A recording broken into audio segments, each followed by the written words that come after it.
Hello friends, आप सभी का स्वागत है एक और नया वीडियो में जिसमें हम लोग डिस्कस करने जा रहे हैं वॉल्केनिज्म के बारे में। तो इससे पहले वाले वीडियोज में हम लोग देख चुके हैं कि वॉल्केनिज्म का ओरिजिन कैसे हुआ और वॉल्केनिज्म और वॉल्केनो में क्या डिफरेंस है उसको हम लोग देखे थे। आज कुछ उसके आगे के डिस्कशन को हम लोग जारी रखेंगे इस वीडियो में। तो पहले हम लोग उसको रिवाइज कर लेते हैं कि वॉल्केनो और वॉल्केनिज्म में क्या डिफरेंस है। तो ये जो वॉल्केनो है, जब मैग्मा ओपनिंग और वेंट के थ्रू बाहर आता है उसी को हम लोग कहते हैं वॉल्केनो। और जो वॉल्केनिज्म है ये एक अम्ब्रेला टर्म है जो वॉल्कन वर्ड से मिलकर बना है, जिसका मतलब गॉड ऑफ फायर था। इसमें 4 प्रोसेसेस इन्वॉल्व है। पहला क्या है हमारा फॉर्मेशन ऑफ मैग्मा। तो मैग्मा का फॉर्मेशन देखिए 2 तरीके से होता है, आप लोग याद रखिएगा। क्यों मैं बता रहा हूँ भी आगे हम आपको समझ में आएगा।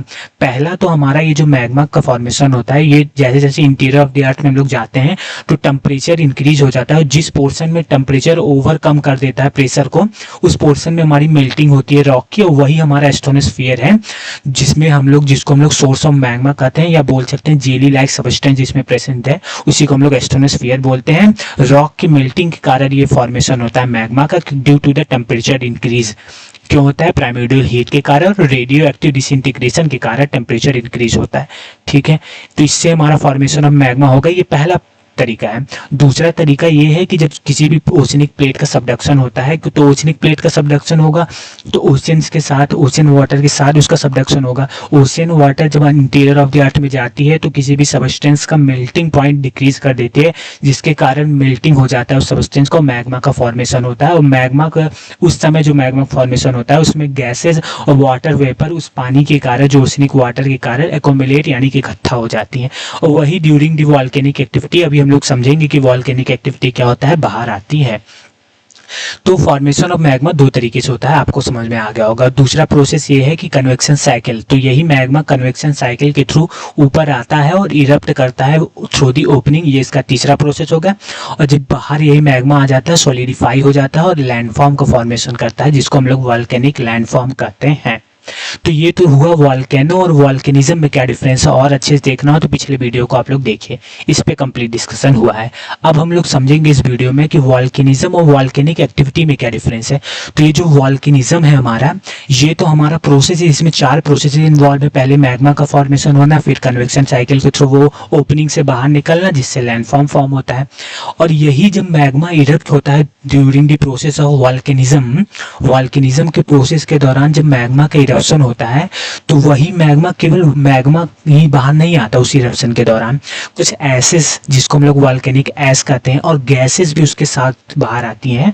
वो पूरा एक्टिविटी जो होता है उसी को हम लोग वॉल्केनिक एक्टिविटी कहते हैं।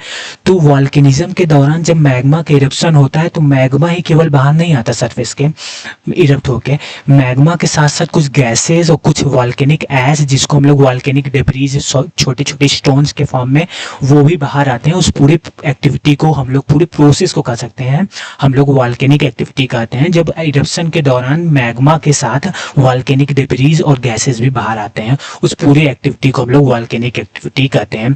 और वॉल्केनिज्म क्या है, वो 4 प्रोसेसेस इन्वॉल्व है उसमें, कि कैसे मैग्मा का फॉर्मेशन होता है, वो मैग्मा कैसे ऊपर आता है, उसी मैग्मा को ऊपर आने के दौरान जो जो चीजें बाहर आती हैं उस समय मैग्मा के इरप्शन के दौरान, जो उस समय प्रेजेंट टाइम में जो चीजें होती हैं उसी को हम लोग वॉल्केनिक एक्टिविटी कहते हैं। और क्या होती हैं, मैग्मा के साथ साथ गैसेस भी बाहर आती हैं और कुछ वॉल्केनिक स्टोन्स या वॉल्केनिक डेब्रीज भी बाहर आती हैं। उसी पूरी एक्टिविटीज को हम लोग वॉल्केनिक एक्टिविटी कहते हैं। तो आशा करता हूँ आपको समझ में आया होगा कि वॉल्केनिज्म और वॉल्केनिक एक्टिविटी में क्या डिफरेंस है। एक तरीके से और समझ सकते हैं कि वॉल्केनिज्म के कारण पहले मैग्मा का फॉर्मेशन होता है, वही जब मैग्मा बाहर आता है तभी तो हमारा वॉल्केनिक एक्टिविटी होता है। ठीक है, तो वॉल्केनिक एक्टिविटी होने का कारण वॉल्केनिज्म ही है। आशा करता हूँ आपको समझ में आ रहा होगा।